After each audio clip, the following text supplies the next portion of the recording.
We've had some ups and downs this season. The changes to Mythic Plus haven't been all that enjoyable, and a large amount of the community have all felt this. That said, I've really enjoyed my time on the Priest, but as the saying goes, all good things must come to an end. So with that in mind, there's only one goal for today's episode: achieve KSM. We start today with an item level of 616, and our total score sits at 1,924. This means we only need 76 score to achieve Keystone Master. It's been a couple of weeks since our last episode due to illness and other stuff going on, so it's fair to say that I'm a little rusty on the Priest, so I went and did some classic time walking dungeons to get warmed up.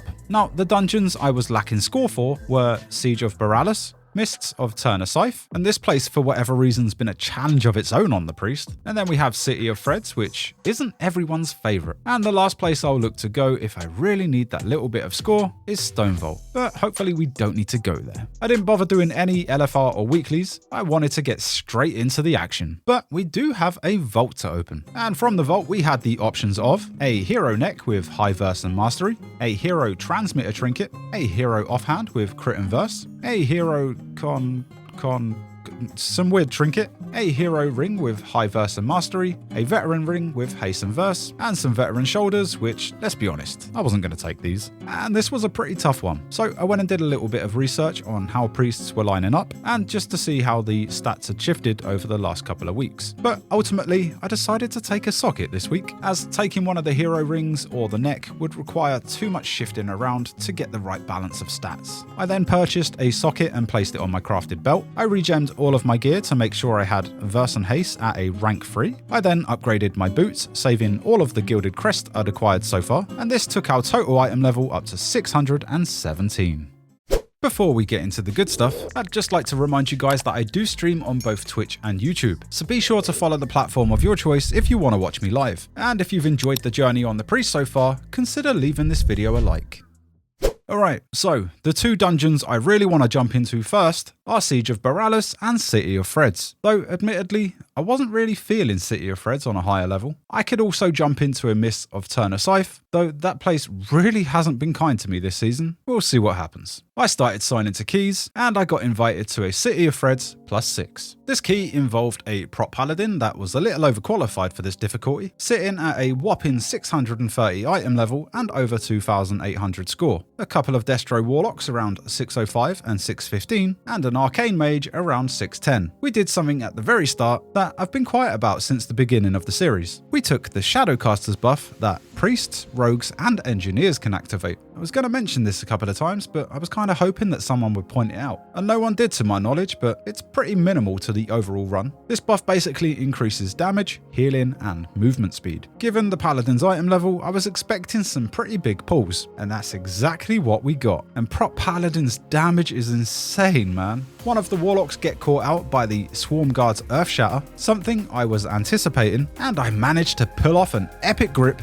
to save them from going splat. Perhaps the only good thing I did today. I'll take it. Alright, this week's affixes. Today we'll be dealing with Oblivion, Tyrannical, and maybe Peril. Yeah, I don't know, man. The first boss started really well. I decided to let the orbs go off by themselves again, and to be honest, I think this is probably the way forward in most pug environments, especially for me anyway. We lose one of the warlocks as they fail to move, but the rest of the fight went really well. I tried being helpful when we reached the other side of the bridge, and it's time to hunt down those pesky spies.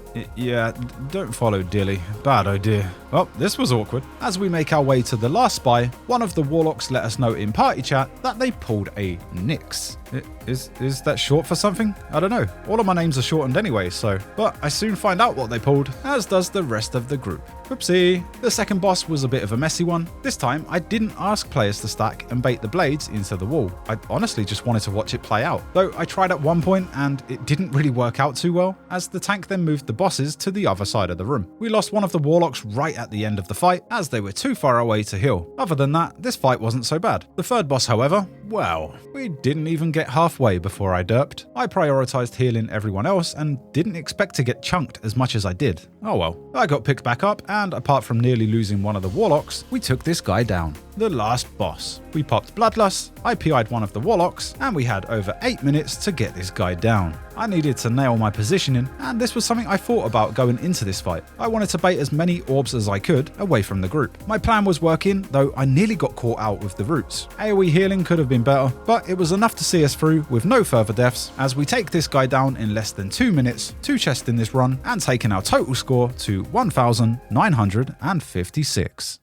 After that run, I did some calculations and realised the massive jump in points going from a +6 to a +7. So that's what I decided to sign to. However, the only keys available that I needed score for was a Mist of Turna Scythe. And my history with this place on the Priest, well, something tells me this run won't be any different. So this was it. Potentially the key that would grant me KSM. We had an Assassination Rogue with 617 item level, a Survival Hunter with 614 item level, a Destruction Warlock with 620 item level, but after having an incredibly overgeared Prot Paladin in the last key, I was now healing a different Prot Paladin at 598 item level. We began. I could have handled the first pack a lot better, but I totally forgot about the debuff from the ads and how they work, so I caused myself a lot of healing. From the get-go, this tank wasn't shying away from big pulls, and they certainly handled it well. The first lot of trash get taken down, and this Warlock pulls off a gateway that I've seen so many other Warlocks unable to pull off this season. Incredible.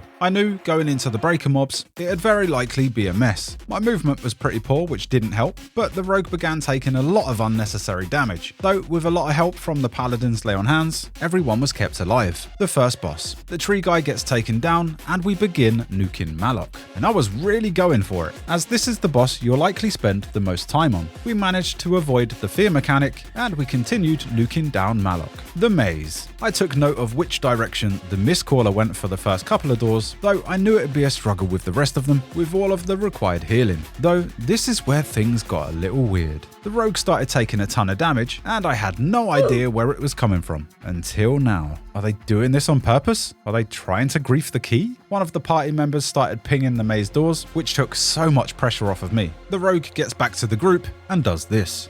The tank then asks about the Rogue, and Dilly pulls off joke of the season with this one. Nothing. Not a single reply. The Rogue makes it back for a third time and... Yep, you guessed it. I kinda want to give them the benefit of the doubt. It could have been some serious lag, and they were zipping around from time to time, but this is super frustrating at this point. The tank is getting noticeably frustrated too, and then...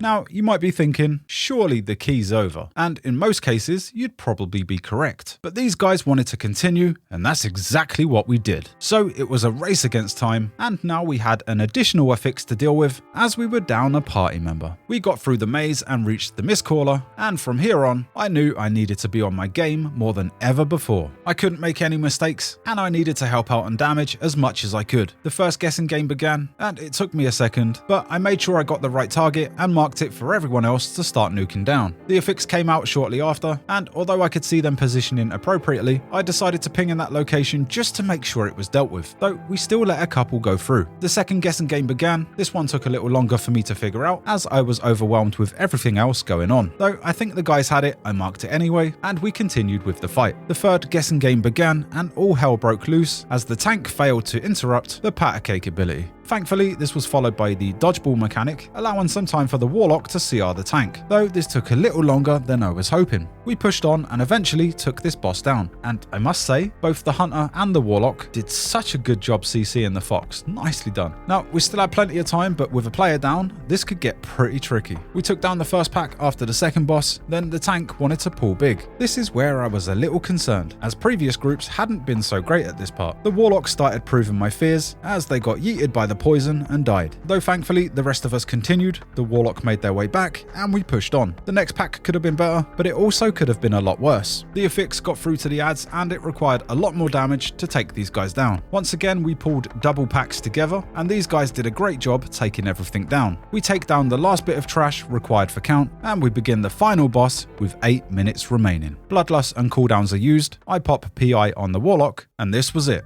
The last fight, standing in my way from achieving Keystone Master.